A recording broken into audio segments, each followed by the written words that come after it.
안녕하십니까. 더비용 회원 여러분, 국가공인 직업상담사 2급 2차 대비 직업상담실무론 기본 골격서인 슈퍼노트 시간. 오늘은 그 중에서도 직업심리학 파트의 두 번째 시간입니다. 우리 교재 위치는 150페이지 상단에 있는 자료 수집 방법입니다. 자, 우리가 자료 수집 방법은 예를 들면 우리가 이렇게도 얘기할 수 있죠. 설문지를 돌린다든가 인터뷰를 한다든가 관찰을 한다든가 이런 어떤 방법적인 부분에 있어서 이렇게도 나눌 수 있겠지만 또 크게 나눴을 때 우리가 정량적 방법과 정직적 방법으로 얘기할 수도 있습니다. 예를 들면 우리가 설문지를 돌려서 어떤 항목별로 이렇게 딱 해서 항목표, 그러니까 우리가 인벤토리라고 하는 항목표를 가지고서 이렇게 쭉 조사를 해서 하는 것은 정량적 방법이 되겠죠. 그러나 우리가 보통 포커스 인터뷰라고 해서 전문가들끼리한테 이렇게 주고받으면서 인터뷰하면서 그때 나오는 얘기들을 좀 정리해서 이렇게 문항이 아니라 어떤 경험된 내용들을 정리하는 이런 부분을 우리가 대부분 또 정질적 방법으로 할 수 있는 거지요. 그런 것처럼 우리가 크게 나눠서 또 정량적 방법과 정질적 방법으로 우리가 자료를 수집할 수가 있습니다.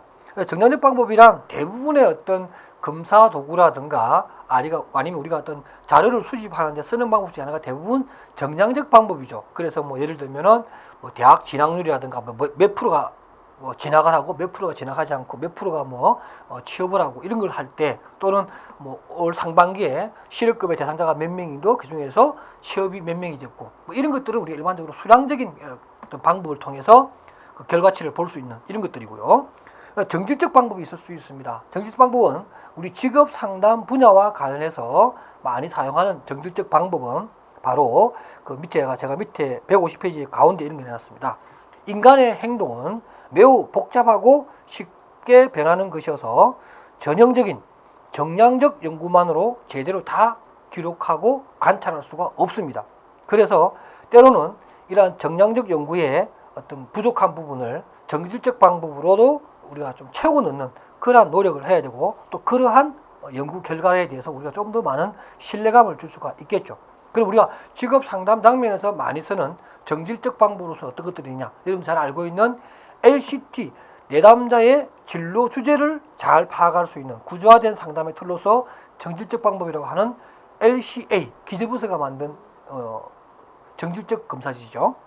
그 다음에 두 번째가 또 녹스라고 해서 하는 직업카드 분류법, 그 다음에 직업 가계도 제노그램이라고 하는 거, 그 다음에 자기 효능감 측정도 마찬가지고 역할 연기라든가 롤플레잉 이런 것들은 그런 것을 통해서 내담자의 정질적인 내용을 우리가 파악해내는 건데, 어떤 분은 그러세요. 자기 효능감 측정은 수치적으로 나오기 때문에 정량적 검사가 아니냐 이렇게 얘기를 하는데, 그렇지 않습니다. 자기 효능감 측정은 어떤 거냐면 예를 들면 이런 거예요. 물론 수치가 나와요. 그래서 헷갈리게 되는데, 예를 들면 이런 거예요. 어떤 학생이 간호사가 되고 싶단 말이에요. 간호사가 되고 싶다. 그러면 간호사가 된다. 그러니까 간호사가 된다는 간호사의 어떤 조건이랄까, 취업을 하기 위한 여러 가지 학력이랄까, 관련된 자격증이랄까, 이런 것들을 다 온전하게 다 갖추고, 또 자기의 어떤 간호사가 되기 위한 마음가짐까지도 다 포함을 해서 간호사가 되는 것 자체를 10점이라고 한다면, 10점이라고 한다면 지금 네가 현재 가지고 있는 간호사라고 하는 직종에 대한 너의 취업 효능감 내지 자기 효능감은 지금 현재는 10점을 기준으로 했을 때 얼마 정도 준비가 됐다고 보느냐. 그럼 본인이 한 6점 정도 준비가 됐다라고 얘기를 그렇게 진술을 하는 거예요. 그러면은 아직은 조금 미진하죠.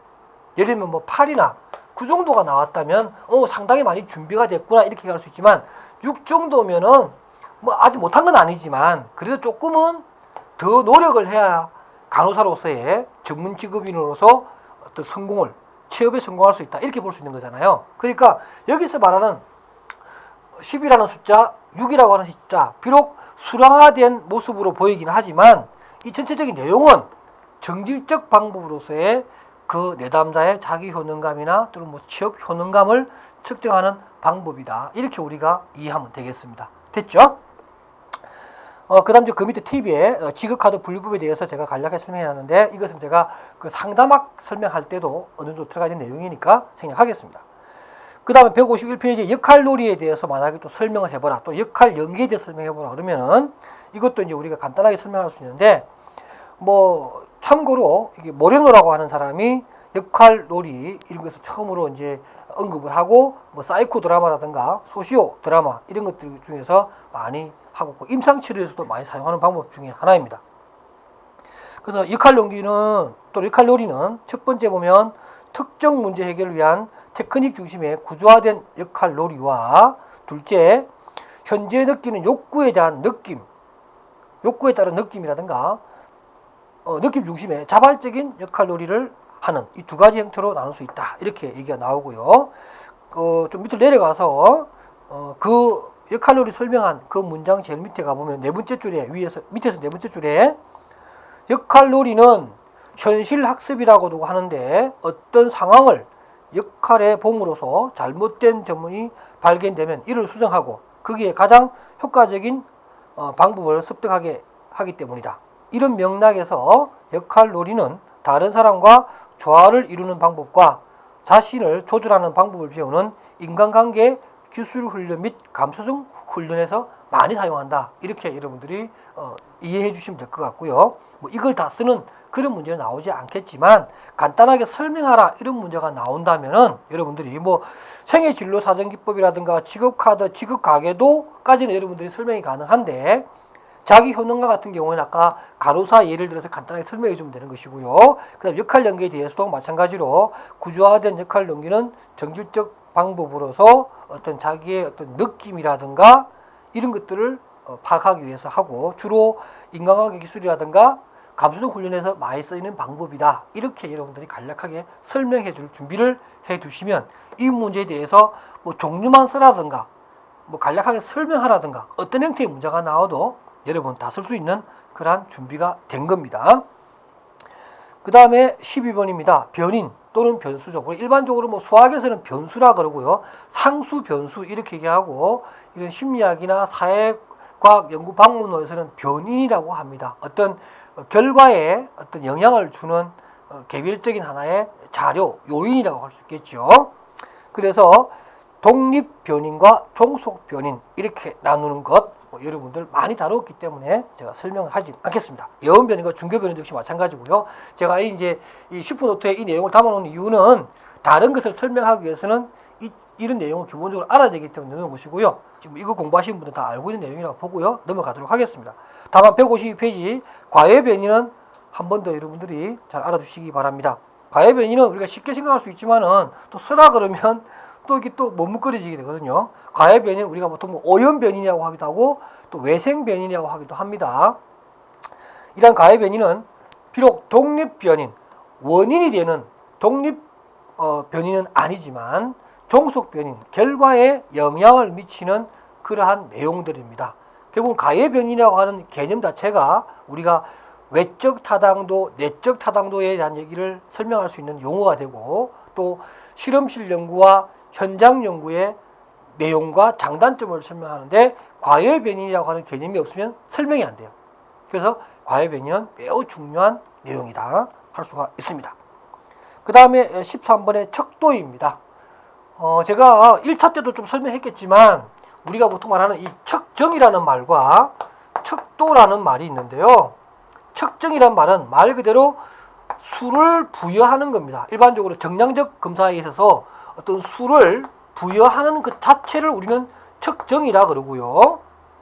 척도라고 하는 것은 이런 수를 부여하는데 일정한 원칙이라 그래야 되나요? 뭐 일정한 어떤 원리를 가지고 있습니다. 그러니까 척도라고 하는 것은 측정을 하기 위해서 어떤 일반적인 원칙을 갖고 있는 그것을 우리는 척도라 그래요. 그래서 이 척도 그 자체가 검사지라고 할 수 있습니다. 검사 또는 도구라고 할 수 있습니다. 측정을 검사 도구라고 하느냐? 그럴 수는 없어요. 그러니까 검사지 또는 검사 도구에 의해서 수를 부여하는 것을 척정이라고 한다. 이런 맞아요. 그죠? 척도에 의해 일정한 원칙을 가진 방법으로 측정을 한다. 그것도 맞는 말이에요. 그러니까 척도와 검사지 또는 검사 도구는 같은 말이고, 측정은 단순하게 수를 부여하는 것, 이런 개념으로 이해하시면 되겠습니다. 그래서 제가 그 부분에 대해서 이제 뭐 척정이란, 그 다음 또 척도란, 이렇게 제가 설명해 줬고요. 중요한 것은 척도죠. 어떤 원칙에 의해서 수를 부여할 것인가에 관한 척도입니다. 첫 번째 등장하는 척도는 명명척도입니다. 단순하게 어떤 이름을 하나 더 주는 거죠. 남자는 1이라고 이름을 주고 여자는 2라고 이름을 주는 그러한 원칙이죠. 그러니까 여자는 1, 남자는 1, 여자는 2 이렇게 해서 그 숫자를 부여하는 그 자체인데 구분하는 거죠. 따로 이름을 주는 거죠. 뭐 여자라고 부르지 않고 다음부터는 뭐죠? 2라고 부르고 남자라고 부르지 않고 1이라고 부르게끔 이름을 하나 새로 만들어주는 것 갖다가 명명척도라고 한다. 두 번째는 서열척도입니다. 말 그대로 수치를 부여하되 순서가 있게끔 차별이 있고 말 그대로 순위가 결정되는 원칙에 따라서 척정, 수를 부여하는 것을 갖다가 우리는 서열척도라고 한다.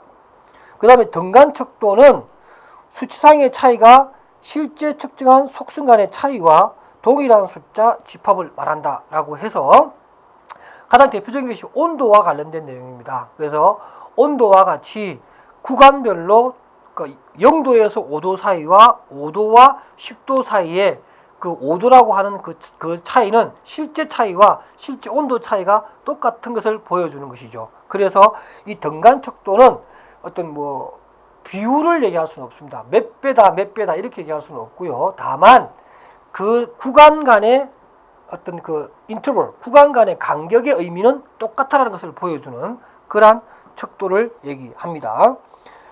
반면에 비율 척도는 가장 많은 정보를 담고 있으면서 명명의 정보, 서열의 정보, 등간의 정보도 가지고 있으면서 비율도 얘기할 수 있습니다. 절대 기준치를, 절대 0을 가지고 있기 때문에 우리가 보통 무게를 많이 얘기하는데요. 2kg와 4kg가 있습니다. 그러면 4kg는 2kg보다 2배 무겁다라고 얘기할 수 있고요. 2배의 비율을 얘기할 수 있고 2kg보다 4kg가 더 무겁다라고 하는 순서를 정할 수가 있죠. 그리고 2kg와 4kg 사이에와 0kg와 2kg 사이에는 각각 2kg라고 하는 어떤 인터벌, 등간의 의미도 담고 있죠. 그리고 너는 2kg, 너는 4kg라고 했을 때 사람 이름 대신 2kg짜리, 4kg짜리라고 부를 수가 있겠죠. 명명척도의 정보도 가지고 있습니다. 그래서 이러한 비율척도는 가장 많은 정보를 가지고 있고요. 등간척도와 비율척도는 일반적으로 정량적 자료 수집 때 많이 쓰이는 척도 방법이고 명명척도와 서열척도는 주로 정질적 자료 수집 방법에서 많이 쓰이는 척도다. 이 정도까지만 여러분들이 알아두시면 좋겠습니다. 그 다음 이제 153번 문제가 153페이지 나오는 이 방가로 3번 문제입니다. 전통적인 척도화 방식에 대해서 설명해 보라. 이렇게 문제가 나왔는데 이런 전통적 척도화 방식에 대해서 설명하라 이렇게 얘기했더니 많은 분들이 뭐 명명척도, 서열척도 이렇게 해서 4개 왼쪽에 있는 그 척도 4가지를 하나 빼고 이렇게 설명한 그런 답안지를 많이 제출했다는데요. 그건 아니고요. 토저슨이라는 사람이 이 전통적 척도화 방식을 3가지로 언급한 내용이 있습니다. 그래서 사람 중심, 자극 중심, 반응 중심이라고 하는 이 방법인데요. 여러분들 뭐 1차에서 저하고 간략하게 공부했던 내용인데 한 번 더 기억을 되살려서 이제는 이것을 써야 되기 때문에 좀 더 정확한 설명을 해야 되니까 이해를 할 필요가 있겠습니다. 그 동그라미 보면 사람, 응답자죠. 이게 뭐 정량적 검사지라고 했을 때 어떤 주어진 문장이나 문항에 대해서 사람 중심 척도화법이라고 그래서 사람에게 대해서 어떤 뭐라 그럴까요? 척도를 한다는 거죠. 척도한다. 그래서 뭐 예를 들면 yes라고 하는 사람에게는 3점, no라고 하는 사람에게는 1점 이렇게 해서 그 사람에 대해서 그런 사람에 대한 점수를 주는 것을 얘기를 합니다. 그래서 대표적인 것이 이제 리커트 척도입니다. 뭐 리커트 5점 척도, 7점 척도 이런 얘기 나오는데 우리 리커트 척도를 다른 말로 뭐 총합평정 척도라고 하는 것인데요. 이런 리커트 척도가 대표적인 사람 중심 척도법이다. 이렇게 해주시고 자극 중심 척도법은 말 그대로 문항입니다. 자극이라고 하는 우리가 1번 문항, 2번 문항, 3번 문항에서 그 보기 있잖아요. 보기 그죠? 그러니까 1번 문항이 있고 보기가 1, 2, 3 있을 때 보기 1, 2, 3 이게 우리가 일반적으로 자극이라고 합니다. 문항이라고 하는 거죠. 거기에 각각의 점수를 주는 거죠. 그래서 대표적인 것이 바로 서스톤 척도입니다. 그래서 이 서스톤 척도는 등간 척도라고 하는데 자극 중심 척도의 대표적인 내용이다. 이렇게 여러분들이 이해해 주시고, 세 번째로는 반응 중심 척도 합법입니다. 이것은 척도를 사람과 문항에 대해서 둘 다 동시에 척도를 부여하는 방식입니다. 그래서 특정 자극에 대한 응답자의 응답치 차이를 조사하여 응답자의 개인적인 특성 차이와 함께 자극의 특성 차이를 알아보기 위한 방법으로서 대표적인 측정 방법은 거트만 척도라고 하는 것이 있다. 이런 얘기입니다. 뭐 요 정도만 여러분 설명해도 직업 상담사 2급에서 주어지는 어떤 출제에 대한 답안 내용으로서는 아주 잘한 내용입니다. 뭐 더 깊이 또 설 수도 있겠지만 뭐 그 정도까지 답안지를 요구하는 것이 아니니까 제가 설명드렸던 요 정도의 내용만 보시고, 제가 좀 길게 설명한 내용은 여러분들 읽어보시면서 이해해달라는 의미로 한 거니까 제가 지금 강의하면서 말한 내용이 있죠. 요 정도만 정리해서 답안지를 쓰셔도 되지 않겠나 이렇게 생각을 합니다. 그 다음에 이제 경향 중심, 중심 경향 또는 집중 경향이라고 하는 겁니다. 이게 뭐냐면 보통 우리가 대표값을 정하는 이런 방법인데요. 우리가 어떤 자료를 추출을 해서 자료를 우리가 획득을 해서 이거 다 쭉 이렇게 펼쳐봤을 때 무엇을 기준으로 잡아볼 것인가, 대표값을 뭘로 할 것인가, 이런 걸 할 때 평균으로 할 것이냐, 중앙치로 할 것이냐, 채빈값으로 할 것이냐 하는 부분을 우리가 정하는 것을 우리가 일단 집중 경향 또는 대표값 이렇게 얘기를 합니다. 세 가지 개념을 많이 쓰는데요. 그 중에서도 평균을 우리가 가장 많이 사용하고 있죠. 그래서 예를 들면 우리가 정규 분포를 봅시다. 우리가 자료를 0에서 100까지, 좀 더 우리가 현실적으로 얘기하면 수학 시험을 봤는데 빵점 받은 친구부터 만점 받은 친구까지 한 2, 300명을 조사해 봤더니 이런 정규 분포를 모였어요. 이거는 수학 문제를 난이도라든가 또 문항의 변별도를 잘 만든 그런 검사지겠네요. 그래서 이제 보면 보통 이렇게 M, 이 평균값을 가지고서 우리가 많이 얘기를 합니다. 그렇죠? 그렇게 하는데 이런 어떤 정규분포 모양이 있는 반면에 이럴 수는 있겠죠. 어떤 게 있냐면 이런 모양입니다. 이게 이제 평균이라고 할 수 있어요. 평균. 그런데 이게 평균인데 평균하고 또 우리가 중앙치가 있고요. 또 뭐가 있냐면 채빈값이 있을 수 있습니다. 가장 많이 나오는 것들이 있겠죠. 채빈값이라 그러는데 좀 잘 보이나요? 채빈값. 책을 참고하시기 바랍니다. 말 그대로 중앙치는 항상 중앙에 있어요. 예를 들면 모양이 이거 조금 그런데 모양을 제가 조금 바꿔볼게요. 자, 정규분포 모양 바꾸고 예를 들면 약간 이제 편포가 생기죠. 한쪽으로 이렇게 치우치는 것 이런 것이 있습니다. 자, 이렇게 되면은 일단은 뭐냐면 이 자료들 사이에 가운데 치니까 이건 중앙치예요. 중앙치는 항상 가운데 있습니다. 이 세 개의 값, 평균하고 그 다음에 중앙치하고 그 다음에 채빈값, 이 세 개가 집중 경향을 보이는 대표값들 중에 하나인데 이 세 개가 어떤 식으로 생기든 중앙치는 항상 가운데 있어요. 예를 들면 이쪽으로 생긴 거죠. 이렇게 생길 수 있잖아요. 이것도 역시 중앙치는 여기에 있습니다. 중앙치는 변함이 없어요. 항상 가운데 있어요. 자, 그럴 경우에 우리가 채빈값과 평균이 이리 갔다가 저리 갔다가 할 수가 있거든요. 그러니까 예를 들면은 평균이 여기에 있을 수 있습니다. 평균이 중앙치의 좌측에 올 수가 있습니다. 이게 평균이 있을 수 있겠고, 그 다음에 채빈값이 여기 있어요. 채빈값이. 자, 이런 경우가 생겼을 때는 우리가 여기 나와 있는 것처럼 여러분들 방가루 5분에 보면 평균과 중앙치와 채빈값의 관계성이라고 얘기를 하면서 정상분포 같은 경우에는 아까 우리 보여줬던 정상분포 같은 경우에는 평균과 중앙치와 채빈값이 쭈루룩 한 라인에 다 있는 것을 얘기하고요. 부적 편표라고 해서 한쪽으로 부쪽으로 하는 거니까 이쪽이죠. 이렇게 한쪽으로 좌측으로 치우친 경우에는 채빈값이 더 나오고 그 다음에 평균값이 우측으로 갑니다. 그러니까 이게 약간 제가 한번 설명했네요. 그러니까 채빈값이라는 게 이게 가장 긴 쪽이죠, 그죠? 요게 가장 긴 쪽이니 가장 많이 나왔다는 점수. 그러니까 각 요게 있는 관측치가 제일 많이 나왔다라는 거죠. 그러니까 최빈값이 되는 거예요. 최빈값. 그 다음에 여기가 이제 평균이 되는 거고요. 그 다음에 우측으로 가는 경우에는 이 부분이 가장 높죠. 가장 많이 나왔다라는 거죠. 그러니까 이것은 최빈값이 되는 거예요. 최빈값이 되고 그 다음에 여기가 평균이 되겠죠.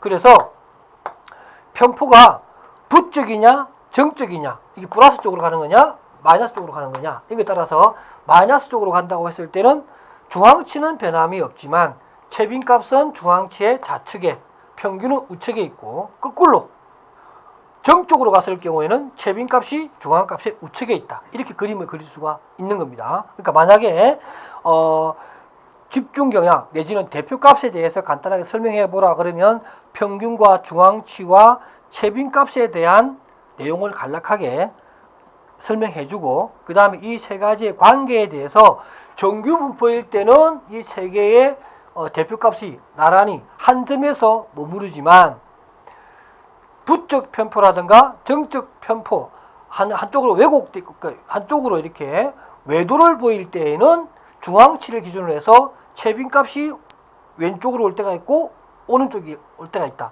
또는 뭐 평균이 오른쪽으로 갈 때가 있고 평균이 왼쪽으로 갈 때가 있다. 이럴 때 그림은 정쪽으로 가고 저 그림이 또 어떤 그림은 부쪽으로 간다. 이렇게 여러분들이 설명해 주시면 적어도 집중 경향에 관한 부분은 여러분들이 완벽하게 이해하고 있다. 이렇게 보시면 되겠습니다.